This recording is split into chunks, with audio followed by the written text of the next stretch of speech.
What?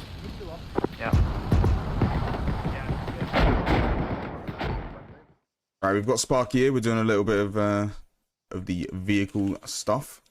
The first one we're going to be looking at is these vehicles on the side of the road. These are vehicles in what's called a stop short. Okay, Sparky? Yep. So as you can see, the rearmost vehicle has its gun facing rear, but once again, they've pulled off of the road, roughly about 5-10 meters or so. The first left vehicle, right? So again, that one's left, but it's the first vehicle, so it's front. Yep. So this one here takes left. This one here takes right. And this one's on front. So it's literally just left, right, left, right, left, right, or right, left, right, left, right, left. Front vehicle, which is front. First left vehicle, which is left. First right vehicle, which is right. And then you just alternate until you get to the last vehicle, which watches the rear. Yep. That is pretty simple. That's how stop shorts go.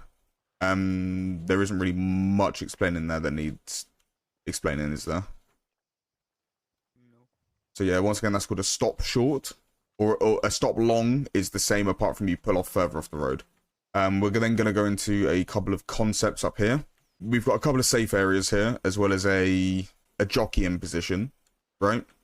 We'll go over jockeying first. So if you come under fire in your vehicle and you need to hold your position, you may have a driver and a gunner in, and you're going to soft dismount because, you know, vehicles can move, they can lay down fire, they're really, really useful. So if I hop in the driver's seat of this vehicle and you go ahead and hop in the gun for me, what you'll notice is that if you turn the gun to the right, you can see over this HESCO wall. Yep. This is a really, this is like the ideal jockeying position. But essentially what jockeying is, I'm going to do it for you now. It's just going forward and backwards behind a piece of cover. Yep. Like this.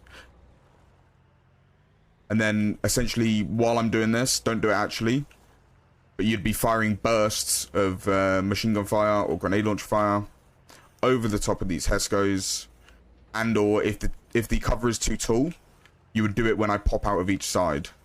Yeah. Yeah, and then the idea, you don't want to, you know, you don't want to make it predictable, so don't just go forward and backwards. You know, go forward, backwards, forward, forward, forward, backwards, backwards, forward. You know, don't be predictable. Just like change it up a bit, you know, make yourself a harder target. That's essentially jockeying. Let's move on to the safe areas. So the idea of a safe area is it uses the vehicles as cover to create an area that is safe.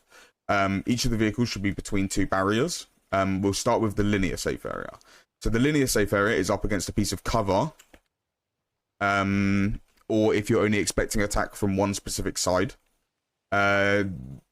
Again, each of these vehicles is between two barriers, as you can see. You can enter between some of the vehicles. But the tighter the formation, the better. This is the safe area where we're standing in it. So we're going to just basically form a little safe area around the cover. Nice and simple. The other one is when we need a safe area and we don't have a piece of cover. We create a dynamic safe area. You wouldn't normally have to climb over these, but the barriers make it difficult.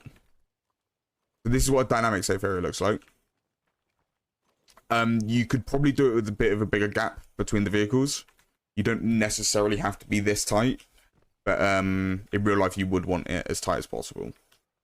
And this is essentially you park the vehicles in a triangle.